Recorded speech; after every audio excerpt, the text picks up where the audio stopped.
صلوا علیہ وآلہ۔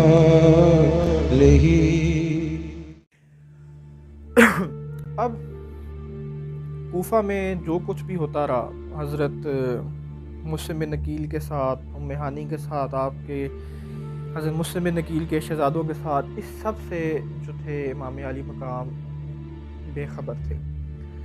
بے شک کہ ادھر سے ایک قاصد بھی روانہ کر دیا گیا تھا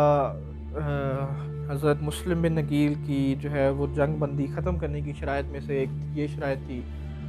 اور ان کی وصیت کے مطابق بھی ان کی شہادت کی خبر کی اور ان کو منع کرنے کا جو ہے وہ پیغام بھیجا جا چکا تھا۔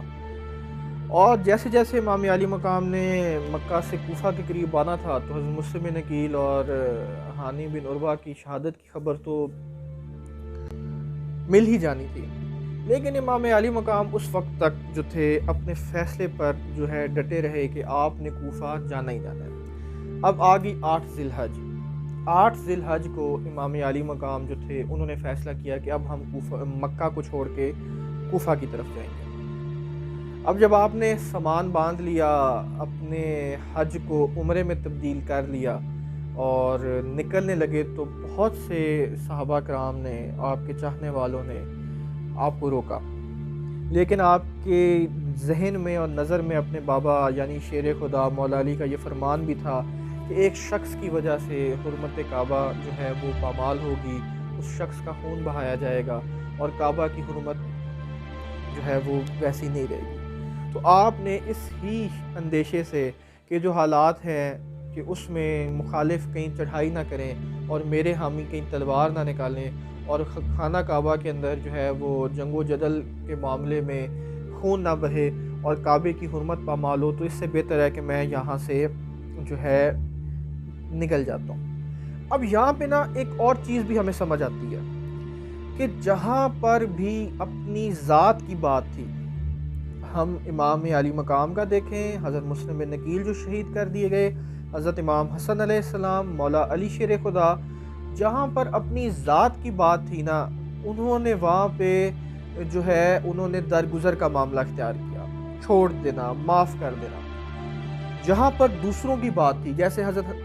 ہانی کے معاملے میں ہوا کہ حضرت مسلم بن نقیل کی حمایت کرنے میں ان کو گرفتار کر لیا گیا، تو آپ ان کو آزاد کروانے کے لیے، جو پہلے آپ چھپے ہوئے تھے، آپ ان کو آزاد کروانے کے لیے میدان میں نکل آئے۔ اسی طرح آپ امام علی مقام کو دیکھیں کہ آپ کے حامی وہاں پہ تھے، آپ کا وہ وہاں پہ آپ کے ساتھ کافی لوگ تھے، لیکن کعبے کی خاطر آپ وہاں سے نکل پڑے۔ اب جب آپ نکلے تو آپ ابھی مکہ کے حدود میں ہی تھے کہ حضرت جو ہے عبداللہ بن عباس آپ کی خدمت میں حاضر ہوئے اور آپ کو کہنے لگے کہ میں آپ کو خدا کا واسطہ دیتا ہوں، آپ کوفیوں کی بات مان کر کوفہ کی طرف سفر نہ کریں، یہ دھوکے باز ہیں، یہ دھوکہ دیں گے۔ جنہوں نے آپ کے بیعت کی ہے، اگر انہوں نے اپنے حاکم کو قتل کر دیا ہوتا یا اس کو شہر سے نکال دیا ہوتا یا یزید کے حامیوں کو اپنے اس شہر سے نکال دیا ہوتا، پھر بھی مانا جا سکتا تھا کہ وہ آپ کے ساتھ ہیں، لیکن انہوں نے ایسا کچھ بھی نہیں کیا۔ تو بعید نہیں ہے کہ وہ آپ کے مخالف ہو جائیں، آپ کے کا ساتھ نہ دیں، یا آپ کو دھوکے سے بلا کے اور آپ کے دشمن کے ساتھ مل کر آپ کو شہید نہ کر دیں۔ ان ساری باتوں کے اوپر پھر جو ہے حضرت امام علی مقام نے انکار کیا اور آپ مکہ سے روانہ ہو گئے۔ آپ جیسے ہی روانہ ہوئے تو حضرت اون و محمد جو حضرت بی بی زینب سلام اللہ علیہا کے بیٹے اور حضرت جعفر کے فرزند ہیں، ان کی شادی تھی، وہ آپ کے پاس اپنے والد کا ایک خط لے کر پہنچے جس میں لکھا تھا کہ میں آپ کو خدا کا واسطہ دیتا ہوں کہ آپ کوفیوں پر اعتبار نہ کریں، یہ دھوکے باز ہیں، یہ آپ کو دھوکہ دیں گے، آپ کو خدا کا واسطہ ہے آپ کوفہ نہ جائیں، آپ مکہ مکرمہ رک جائیں، آپ کہیں اور محفوظ مقام پہ رک جائیں، اور میں اس خط کے پیچھے خود بھی روانہ ہوا ہوں اور آپ کے پاس آ رہا ہوں۔ اب اس دوران جو حضرت جعفر تھے وہ چلے گئے مکہ کے گورنر کے پاس اور اس کو زور دیا کہ تم امام علی مقام کو خط لکھو جس میں ان کو امن، امان اور احسن سلوک کی یقین دہانی کرواؤ تاکہ ان کا دل کچھ نرم ہو اور وہ واپس مکہ مکرمہ میں آ جائے۔ تو اس گورنر نے کہا کہ تم نے میری طرف سے جو لکھنا ہے لکھو، میں اس پہ مہر لگا دوں گا۔ آپ نے یہ پورا تحریر کیا، اس پہ مہر ثبت کی اور آپ بھی امام عالی مقام کے قافلے سے جا ملے۔ امام عالی مقام کو انہوں نے ساری بات بتائی اور کہا کہ آپ کو مکہ میں کوئی خطرہ یا پریشانی نہیں ہے، آپ مکہ واپس آ جائیں۔ امام عالی مقام نے اس پہ بھی انکار کیا اور ایک جواب دیا کہ مجھے خواب میں آقا دو جہاں حضرت محمد مصطفیٰ صلی اللہ علیہ وآلہ وسلم کی زیارت ہوئی ہے اور انہوں نے میرے ذمہ ایک کام لگایا ہے جس کو سر انجام میں نے دینا ہے۔ تو آپ کے ساتھیوں نے آپ سے پوچھا کہ وہ آپ خواب بتائیں، تو آپ نے فرمایا کہ میں اس خواب کا ذکر کسی سے نہیں کروں گا حتیٰ کہ میں اپنے مالک سے جا ملوں۔ تو حضرت جو جعفر تھے وہ کئی مجبوریوں کی بنا پر آپ کے ساتھ شامل نہ ہو سکے اس قافلے میں، لیکن انہوں نے اپنے جو بیٹے ہیں حضرت اون اور حضرت محمد، ان کو آپ کے ساتھ روانہ کر دیا کہ تم ان کے ساتھ رہنا اور ان کے اوپر اپنی جان نثار کرتے رہنا۔ اب اسی طرح یہ قافلہ بڑھتا گیا اور جدھر سے یہ قافلہ گزرتا گیا، دیہات کے لوگ اور شہروں کے لوگ آپ کی حمایت میں آپ کے ساتھ چلتے گئے۔ جو قافلہ مکہ سے نکلا تھا تعداد اس سے کافی بڑھ گئی۔ اتنے میں آپ جیسے جیسے کوفہ کے پاس پہنچتے گئے آپ کو خبر ملتی گئی کہ حضرت مصعب بن نکیل کو شہید کر دیا گیا، حضرت جو ہانی بن عروہ تھے ان کو شہید کر دیا گیا۔ اسی دوران جب قافلے آپ کا چل رہا تھا تو آپ نے ایک اور قاصد بھیجا کوفہ کے لوگوں کی طرف خط کے ساتھ۔ اب جب وہ قاصد پہنچا تو ابن زیاد کی فوج تو پہلے ہی گھات لگا کر بیٹھی تھی کہ امام علی مقام آئیں اور وہ اپنی کارروائی جو انہوں نے منصوبہ بنایا ہے وہ پورا کرے۔ اب ان کے اس قاصد کا نام قیس تھا۔ اب انہوں نے اس کو آ کے دیکھا اور یہ خط دیکھا تو وہ پکڑ کے اس کو ابن زیاد کے پاس لے گئے۔ ابن زیاد نے اس سے کوئی معاملہ طے کیے بغیر اس کو چھت پہ چڑھا دیا گورنر ہاؤس کے، اور کہا کہ ایک ہی شرط پہ تمہارے لیے معافی ہے کہ تم چھت پہ چڑھ کر حسین ابن علی اور ان کے ساتھیوں کی برائی بیان کرو۔ وہ چھت پہ تو چڑھ گیا لیکن اس نے اپنی حمد و ثنا کے بعد بات ہی یہاں سے شروع کی کہ اے لوگو جان لو کہ روئے زمین پر حسین ابن علی اور ان کے قافلے سے بہتر کوئی شخص میں نے نہیں دیکھا۔ اور اسی طرح اس نے تعریف میں جو ہے بات کرتے کرتے مولا علی شیر خدا کے بارے میں بھی اچھی بات کی، ان کے حق میں دعا کی اور ابن زیاد اور اس کے باپ پر لعنت کر دی۔ اب جب ابن زیاد نے یہ سنا تو ابن زیاد نے وہیں پہ کھڑے حکم دیا کہ اس شخص کو گورنر ہاؤس کی چھت سے نیچے پھینکو تاکہ یہ ٹکڑے ٹکڑے ہو جائے اور یہ مر جائے۔ ان ظالموں نے یہی کیا کہ اس قاصد کو بھی چھت سے اٹھا کے پھینکا کہ اس کی ہڈیاں چور ہو گئیں اور وہ اس کی جان بھی امام علی مقام پر قربان ہو گئی۔ اب امام علی مقام پھر بڑھتے گئے، پھر آگے بڑھتے گئے اور آپ جب کوفہ کے قریب پہنچے،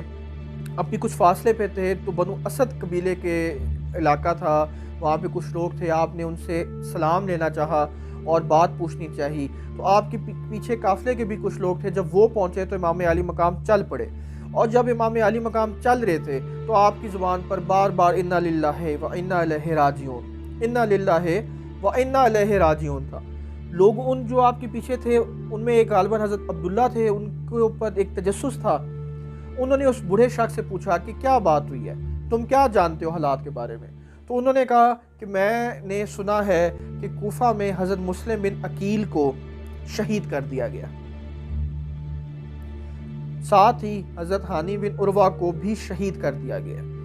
اس کے ساتھ ساتھ ان کے 2 شہزادوں کو بھی شہید کر دیا گیا ہے، اور کوفہ کے گلیوں میں ان کی لاشیں ٹانگوں سے پکڑ کے گھسیٹی گئی ہیں۔ یہ بات امام علی مقام کو ایک دکھ اور درد دے گئی، لیکن چونکہ امام علی مقام نے ایک فیصلہ کر لیا تھا اور حضرت عبداللہ ابن عباس سے بات کرتے ہوئے بھی آپ نے فرمایا کہ اب کوفہ جانے کا مقصد میرا یہ نہیں ہے کہ وہاں پہ میں جو ہے لوگوں سے بیعت لوں، یزید کا جو ہے تختہ وہ الٹا دوں۔ اب معاملہ یہ ہے کہ میرے پہ کلمہ حق جو ہے بلند کرنا فرض ہو گیا ہے۔ دین میں جو بگاڑ آ رہا ہے، سنت نبوی کو جو سرکشی کی جا رہی ہے، اس کو روکنا میرے پہ فرض ہے اور میں اس فرض کو سر انجام دینے جا رہا ہوں۔ آپ اسی فرض اور اسی درد امت کی دھن میں آگے بڑھتے گئے، حتیٰ کہ آپ کو یہ خبر بھی مل گئی کہ آپ کے قاصد جو آپ نے روانہ کیا تھا مکہ سے نکلتے ہوئے، اس کو بھی جو ہے شہید کر دیا گیا۔ اب امام علی مقام نے اہتمام حجت کیا اور وہ کیسے کیا کہ آپ نے اپنے پورے قافلے کے لوگوں کو اکٹھا کیا، کیونکہ بہت سارے لوگ دیہات سے آپ کے ساتھ آپ کے قافلے میں جڑتے گئے اور آگے بڑھتے گئے، تو ان کو انہوں نے واضح پیغام دیا کہ جو مجھے ابھی بھی چھوڑ کے جانا چاہتا ہے وہ جا سکتا ہے، نہ اس پہ کوئی الزام ہوگا، نہ اس پہ کوئی گلہ ہوگا۔